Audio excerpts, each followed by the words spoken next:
ओम शांति। साकार मुरली 5 अगस्त 2021। मीठे बच्चे, बाबा आए हैं तुम्हारी तकदीर जगाने। पावन बनने से ही तकदीर जगेगी। प्रश्न: जिन बच्चों की तकदीर जगी हुई है उनकी निशानी क्या होगी? उत्तर: वे सुख के देवता होंगे। बेहद के बाप से सुख का वर्षा लेकर सबको सुख देंगे। कभी भी किसी को दुख नहीं दे सकते। वह हैं व्यास के बच्चे, सच्चे सच्चे सुखदेव। दूसरा, वह 5 विकारों का संन्यास कर सच्चे सच्चे राजयोगी राज ऋषि कहलाते हैं। तीसरा, उनकी अवस्था एक रस रहती है। उन्हें किसी भी बात में रोना नहीं आ सकता। उनके लिए ही कहते हैं मोह जीत। गीत: तकदीर जगाकर आई हूँ। ओम शांति। गीत की एक लाइन सुन कर के भी मीठे मीठे बच्चों के रोमांच खड़े हो जाने चाहिए। है तो कॉमन गीत, परंतु इनका सार और कोई नहीं जानते। बाप ही आकर हर गीत शास्त्र का अर्थ समझाते हैं। मीठे मीठे बच्चे यह भी जानते हैं कि कलयुग में सबकी तकदीर सोई हुई है। सतयुग में तकदीर जगी हुई रहती है। सोई हुई तकदीर को जगाने वाला और मत देने वाला अथवा तकदीर बनाने वाला एक ही बाप है। वही बैठ बच्चों की तकदीर जगाते हैं। जैसे बच्चे पैदा होते हैं और तकदीर जग जाती है। बच्चा जन्मा और उनको यह पता चल जाता कि हम वारिस हैं। हूबहू यह बेहद की बात है। बच्चे जानते हैं कल्प कल्प हमारी तकदीर जगती है और सो जाती है। पावन बनते हैं तो तकदीर जगती है। पावन गृहस्थ आश्रम कहा जाता है। आश्रम अक्षर पवित्र होता है। पवित्र गृहस्थ आश्रम। उनके अगेंस्ट फिर है अपवित्र पतित धर्म। आश्रम नहीं कहेंगे। गृहस्थ धर्म तो सबका है ही, जानवरों का भी है। बच्चे तो सब पैदा करते हैं। जानवरों को भी कहेंगे गृहस्थ धर्म में हैं। अब बच्चे जानते हैं हम स्वर्ग में पवित्र गृहस्थ आश्रम में थे। देवी देवता थे। उन्हों की महिमा भी गाते हैं। सर्व गुण संपन्न, 16 कला संपूर्ण। तुम खुद भी गाते थे। अभी समझते हो हम मनुष्य से सो देवता फिर से बन रहे हैं। देवी देवताओं का धर्म है। फिर ब्रह्मा विष्णु शंकर को भी देवता कहते हैं। ब्रह्मा देवताय नमः, विष्णु देवताय नमः। शिव के लिए कहेंगे शिव परमात्माय नमः। तो फर्क हुआ ना? शिव और शंकर को एक कह नहीं सकते। पत्थर बुद्धि थे, अब पारस बुद्धि बन रहे हैं। देवताओं को तो पत्थर बुद्धि नहीं कहेंगे। फिर ड्रामा प्लान अनुसार रावण राज्य होने से उन्हों को भी सीढ़ी उतरनी है। पारस बुद्धि से पत्थर बुद्धि बनना है। सबसे बुद्धिवान बनाने वाला तो एक ही बाप है। तुमको पारस बुद्धि बनाते हैं। तुम यहाँ आते हो पारस बुद्धि बनने। पारसनाथ के भी मंदिर हैं। वहाँ मेला लगता है, परंतु यह किसको पता नहीं है पारसनाथ कौन है। वास्तव में पारस बनाने वाला तो बाप ही है। वह है बुद्धिवानों की बुद्धि। यह है तुम बच्चों की बुद्धि के लिए खुराक। बुद्धि कितना पलटती है। जैसे गाया जाता है सी नो इविल। अब बंदरों की तो बात नहीं। मनुष्य ही जैसे बंदर मिसल बन जाते हैं। एप्स अर्थात वन मानुष की मनुष्य से भेंट की जाती है। इसको कहा ही जाता है कांटों का जंगल। कितना एक दो को दुख देते रहते हैं। अभी तुम बच्चों की बुद्धि को खुराक मिल रही है। बेहद का बाप खुराक दे रहे हैं। यह पढ़ाई है, इसको ज्ञान अमृत भी कहते हैं। कोई जल आदि नहीं। आजकल सब चीज़ों को अमृत कह देते हैं। गंगा जल को भी अमृत कहते हैं। देवताओं के पैर धोकर पीते हैं, पानी रखते हैं, उनको भी अमृत की अंजलि समझते हैं। अंजलि जो लेते हैं उसको ऐसे नहीं कहेंगे कि यह पतितों को पावन बनाने वाला है। गंगा जल के लिए कहते हैं पतित पावनी है। कहते भी हैं मनुष्य मरे तो गंगा जल मुख में हो। दिखाते हैं अर्जुन ने वाण मारा, फिर अमृत जल पिलाया। तुम बच्चों ने कोई वाण आदि नहीं चलाए हैं। एक गांव है जहां वाणों से लड़ाई करते हैं। वहां के राजा को ईश्वर का अवतार कहते हैं। बाप कहते हैं यह सब भक्ति मार्ग के गुरु हैं। सच्चा सच्चा सद्गुरु एक ही है। सर्व का सद्गति दाता एक है, जो सबको साथ ले जाते हैं। बाप के सिवाय वापस कोई ले नहीं जा सकता। ब्रह्म में लीन हो जाने की भी बात नहीं।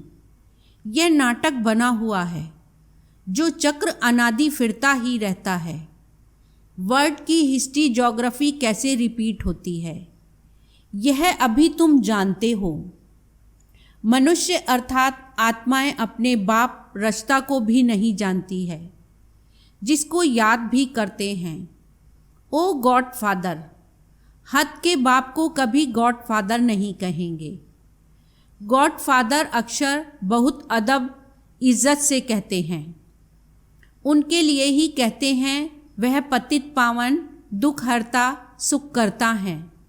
एक तरफ कहते हैं वह दुख हरता सुख करता है, और फिर कोई दुख होता है वह बच्चा आदि मर जाता है तो कह देते ईश्वर ही सुख दुख देता है। ईश्वर ने हमारा बच्चा ले लिया, यह क्या किया। ईश्वर को फिर गालियां देते हैं।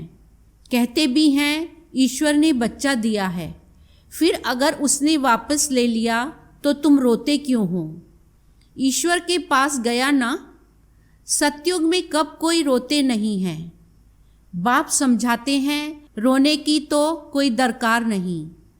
आत्मा को अपने हिसाब किताब अनुसार जाकर पाठ बजाना है। ज्ञान ना होने के कारण मनुष्य कितना रोते हैं, जैसे पागल हो जाते हैं। यहाँ तो बाप समझाते हैं अम्मा मरे तो भी हलवा खाना, बाप मरे तो भी हलवा खाना, नष्टो मोहा होना है। हमारा तो एक ही बेहद का बाप है, दूसरा ना कोई। ऐसी अवस्था बच्चों की होनी चाहिए। मोहजीत राजा की कथा भी सुनी है ना। सतयुग में कभी दुख की बात नहीं होती, न कभी अकाले मृत्यु होती है। बच्चे जानते हैं हम काल पर जीत पाते हैं। बाप को महाकाल भी कहते हैं, कालों का काल। तुमको काल पर जीत पानी है, अर्थात काल कब खाता नहीं। काल ना आत्मा को ना शरीर को खा सकता। आत्मा एक शरीर छोड़ दूसरा लेती है, उसको कहते हैं काल खा गया। बाकी काल कोई चीज़ नहीं है। मनुष्य महिमा गाते रहते हैं, समझते कुछ भी नहीं। अच्युतम केशवम। बाप समझाते हैं ये 5 विकार तुम्हारी बुद्धि को कितना खराब कर देते हैं। इस समय कोई भी बाप को नहीं जानते हैं, इसलिए इनको आर्फन की दुनिया कहा जाता है। कितना आपस में लड़ते झगड़ते रहते हैं। यह सारी दुनिया बाबा का घर है ना। बाप सारी दुनिया के बच्चों को पतित से पावन बनाने आते हैं। आधा कल्प बरोबर पावन दुनिया थी ना। गाते भी हैं राम राजा राम प्रजा। वहाँ फिर अधर्म की बात हो कैसे सकती। कहते भी हैं वहाँ शेर बकरी इकट्ठे जल पीते हैं। फिर वहाँ रावण आदि कहाँ से आए, समझते नहीं। बाहर वाले तो ऐसी बातें सुनकर हंसते हैं।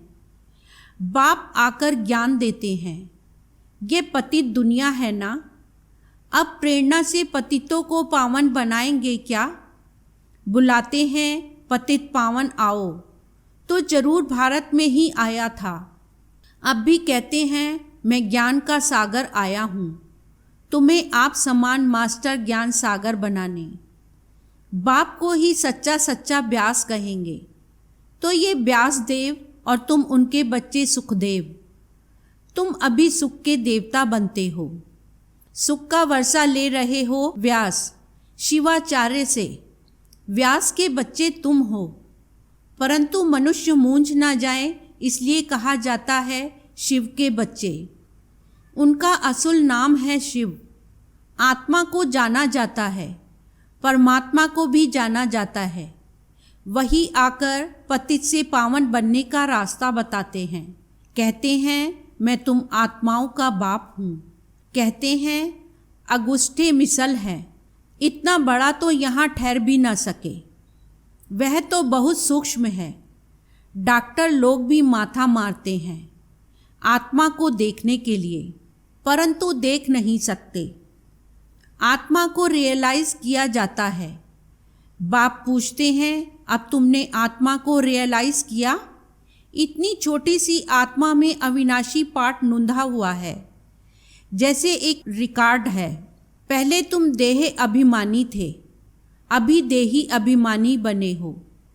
तुम जानते हो हमारी आत्मा 84 जन्म कैसे लेती रहती है। उनका एंड नहीं होता।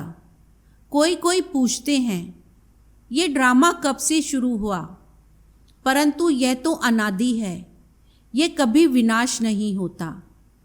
इनको कहा जाता है बना बनाया अविनाशी वर्ल्ड ड्रामा। वर्ड को भी तुम जानते हो। जैसे अनपढ़ बच्चों को पढ़ाई दी जाती है, ऐसे बाप तुम बच्चों को पढ़ा रहे हैं। आत्मा ही शरीर द्वारा पढ़ती है। यह है पत्थर बुद्धि के लिए फूड। बुद्धि को समझ मिलती है। तुम बच्चों के लिए ही बाबा ने चित्र बनवाए हैं। बहुत सहज है। त्रिमूर्ति ब्रह्मा विष्णु शंकर। अब ब्रह्मा को त्रिमूर्ति क्यों कहते हैं?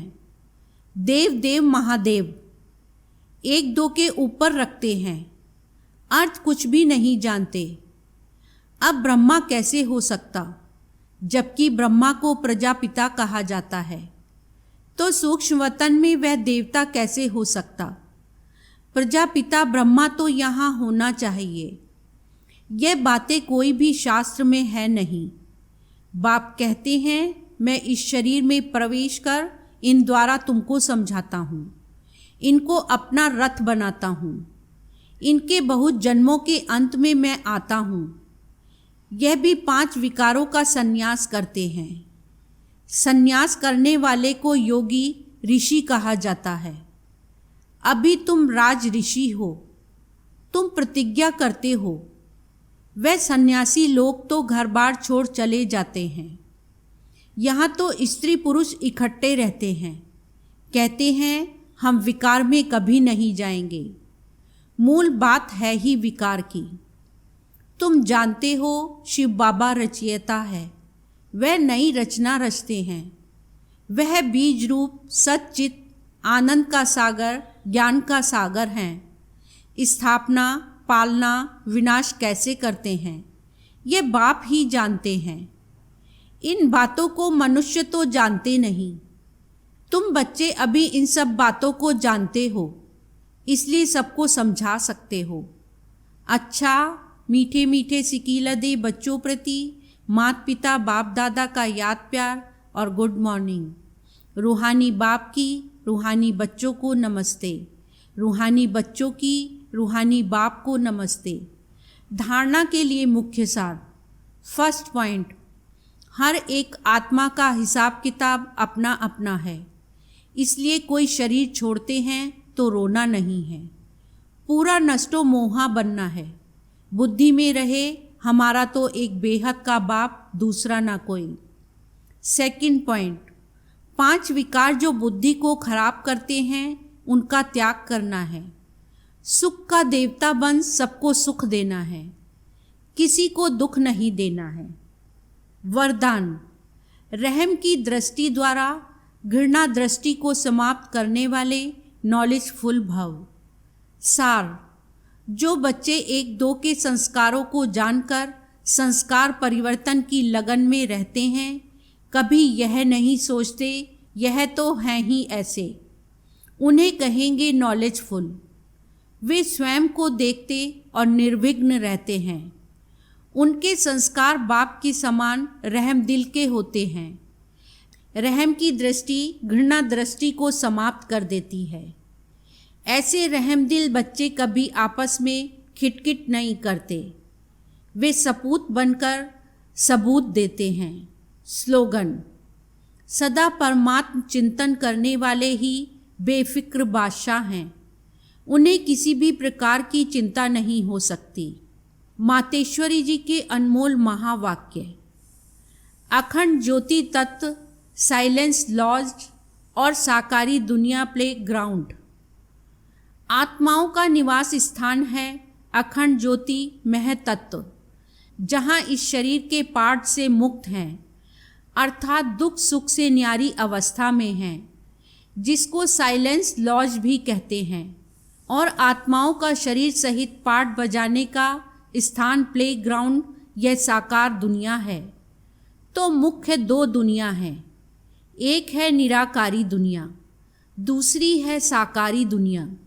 दुनिया वाले तो सिर्फ कहने मात्र कहते हैं कि परमात्मा रचता, पालन करता है, संहार करता है, खिलाता है, मारता, जलवाता भी वही है, तो दुख सुख देने वाला भी वही है।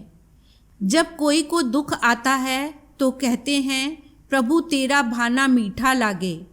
अब यह है अयथार्थ ज्ञान, क्योंकि यह कोई परमात्मा का काम नहीं है। परमात्मा दुख हरता है, दुख करता नहीं है। जन्म लेना, जन्म छोड़ना, दुख सुख भोगना हर एक मनुष्य आत्मा के संस्कार हैं। शारीरिक जन्म देने वाला माता पिता है, जो भी कर्म बंधन अनुसार बाप बेटे के संबंध में आता है। इसी रीति आत्माओं का पिता फिर परमात्मा बाप है। वो कैसे बेहद रचना की स्थापना पालना करता है, कैसे वो अपने तीन रूप ब्रह्मा विष्णु शंकर का रचयिता है। फिर इन आकारी रूपों द्वारा दैवी सृष्टि की स्थापना, आसुरी दुनिया का विनाश और फिर दैवी दुनिया की पालना करवाता है। परमात्मा के यह तीन काम बेहद के हैं। बाकी यह दुख सुख जन्म मरण कर्मों अनुसार होता है। परमात्मा तो है ही सुखदाता, वो कोई अपने बच्चों को दुख नहीं देता। अच्छा, ओम शांति।